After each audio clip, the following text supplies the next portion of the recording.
Hola, soy Octavio López San Juan y esto es Terror Fantástico, entre películas y libros.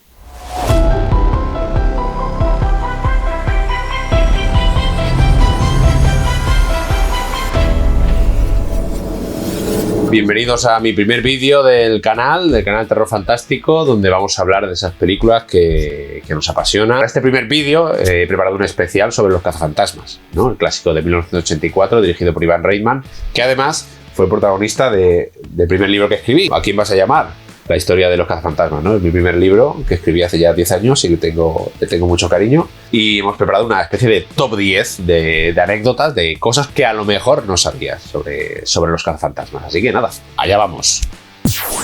La número 10 hemos preparado a Dan Aykroyd, ¿no? Dan Aykroyd, como muchos sabéis, fue el que ideó esta premisa de Los Cazafantasmas, pero a lo mejor lo que no sabéis es que le costó mucho convencer a Ivan Reitman de que era una propuesta fiable, ¿no?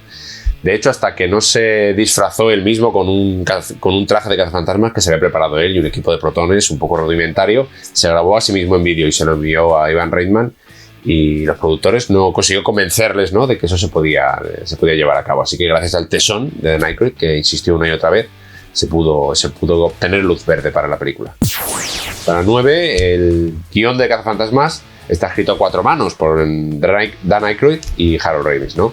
Lo que no sé si sabíais es que Dan Aykroyd es un ferviente creyente en lo paranormal, mientras que Harold Ramis era un total escéptico, no creía en nada de esto. Yo creo que la sinergia entre ellos dos funcionó muy bien, hasta el punto de que Dan Aykroyd estaba especializado en todos esos conceptos sobrenaturales, ese mundo imaginario lleno de espectros y esas deidades malignas, mientras que Harold Ramis dominaba los diálogos chispeantes, ¿no? Esa unión entre esos dos talentos, yo creo que lo que consiguió esa frescura en el guión de Los Cazafantasmas. En el número 8 es la unión de esos dos talentos, ¿no? Se reunieron en un sótano, en el sótano de Dan Aykroyd, que tenía un domicilio en Martha's Vineyard, la población donde rodaron Tiburón.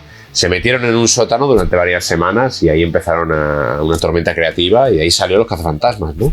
También estaba en ese sótano Ivan Reitman, el director, que iba ofreciendo un contraste, ¿no?, sobre los diálogos, sobre lo que él creía más oportuno, a lo que mejor iba a funcionar. Por ejemplo, fue idea de Ivan Reitman que la película empezase con la forja de estos científicos, ¿no?, la forja de esta compañía, donde los científicos se dedican a cazar fantasmas, en lugar de empezar la película ya con el equipo cazando fantasmas, como primeramente había pensado Dan Aykroyd.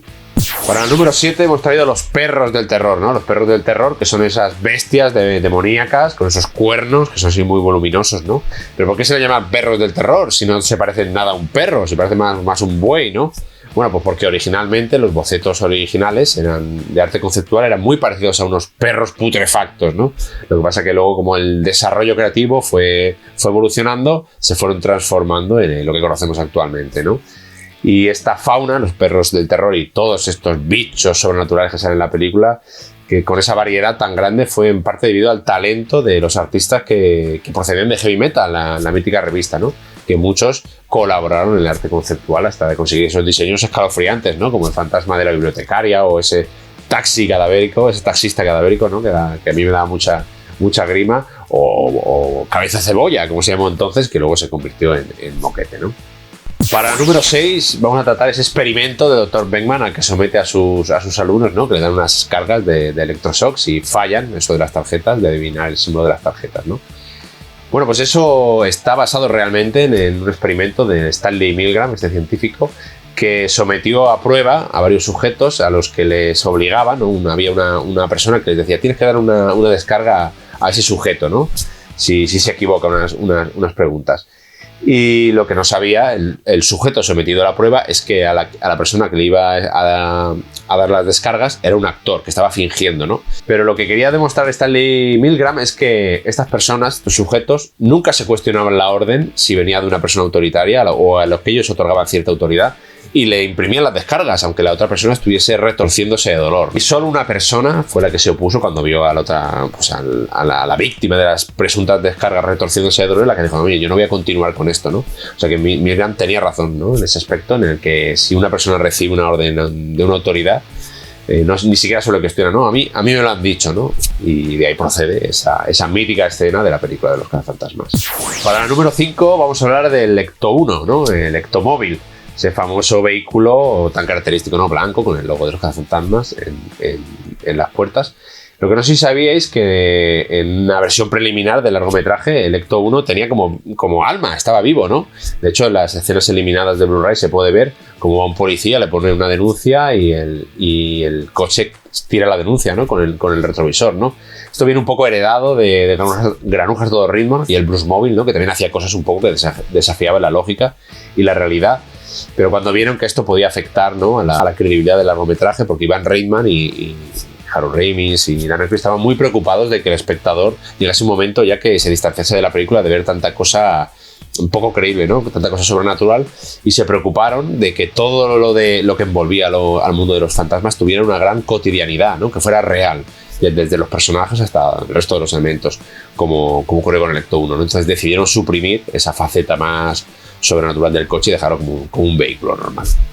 Y para la 4 tenemos a Louis Tully, ¿no? El inolvidable personaje interpretado por Rick Moranis, que no sé si sabíais que gran parte de los diálogos los improvisó el propio actor, incluida la vestimenta, ¿no? Ese chándal tan característico con el que va por los pasillos, un poco asediando a Dana Barrett, ¿no? Para potenciar ese aura de patetismo que la verdad que lo hace fenomenal Moranis.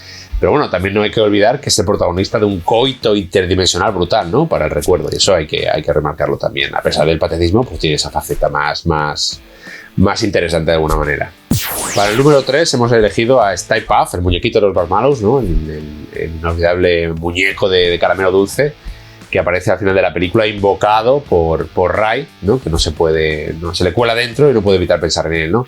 Lo que no sé si os habéis dado cuenta que la película aparece 2 veces antes, ¿no? Porque Ivan Reitman en concreto estaba muy preocupado, y compañía estaba muy preocupado de que cuando apareciese el espectador, lo que decíamos, dijese basta, esto es una chorrada sin pies ni cabeza y se desapegase mentalmente de la película, ¿no? Para conseguir que el espectador estuviera preparado de alguna manera, prepararon 2 apariciones muy sutiles. Una es cuando Dana Barrett se le abre la huevera en su casa y los huevos empiezan a cocerse sobre la encimera, ¿no? Pues hay un paquetito ahí de las nubes estas, con el icono, con el personaje del muñeco de los Marshmallows, ¿no? Para preparar al espectador de lo que va a ver. Pero también cuando Walter Peck consigue que la unidad de contención reviente en 1000 pedazos y se escampen los fantasmas por toda la ciudad, en una de las fachadas del edificio volvemos a ver la efigie del personaje, ¿no? Por eso cuando aparece ya una tercera vez, nuestro cerebro de alguna manera ya está preparado para lo que vamos a ver. Para el número 2 he elegido a Elmer Bernstein, el mítico compositor de bandas sonoras como Los Siete Magníficos, por ejemplo, o Mataron Ruiseñor, que para aquí Los Cazafantasmas hizo una de sus mejores obras para mí, unas fanfarres interdimensionales que potencian ahí lo demoníaco de la entidad divina que es Sul. Lo que no sé si sabíais es que esta película supuso el punto y aparte, el punto y final más bien, de su relación con Ivan Reitman, ¿no? Habían hecho el Pelotón Chiflado, por ejemplo, que también tiene una marcha súper divertida, pero en esta película, cuando Elmer Bernstein vio que gran parte de su partitura fue sustituida por canciones que era muy dependiente de la banda sonora de las canciones, que está muy chula, sí, se vio de alguna manera ultrajado, ¿no? Y a partir de entonces puso fin a la relación que tenía con Ivan Reitman y no volvieron a colaborar. Y para el número 1 es una anécdota que a mí me hace especial gracia, ¿no? Que reside un poco en la figura que es Richard Eldon, el director de efectos especiales que trabajaba entonces para Boss Film Studios, que es la compañía que hizo los efectos especiales de Los Cazafantasmas, que este hombre se ve que tiene un carácter muy especial, ¿no? Y cuando se le someten a presión o lo sometían a presión, pues te salía con una salida un poco peculiar, ¿no? Y aquí cuando Ivan Reitman le pidió algunos planos más para ampliarlo a la película, que se dieron cuenta que faltaban más efectos especiales, Richard Eldon lo esperó en un aparcamiento con una katana, ¿no? Diciendo, ¿cuántos planos más querías, ¿no? Como resistiéndose de alguna manera, ¿no? Como que lo iban a zanjar aquello con una espada, luchando con una espada, ¿no? Imagino que era un poco de cachondeo, pero los responsables de la película no se lo tomaron muy a guasa, porque se prometieron que para la segunda película, si es que llegaba, no volviesen a contar con él, ¿no? Y sí que es cierto que para Los Cazafantasmas 2, la película que llegó 5 años después, los efectos especiales fueron de Industrial Light and Magic, ¿no? De ILM, y no volvieron a contar con Richard Eldon. Pues nada, esto ha sido todo de este primer vídeo dedicado a Los Cazafantasmas.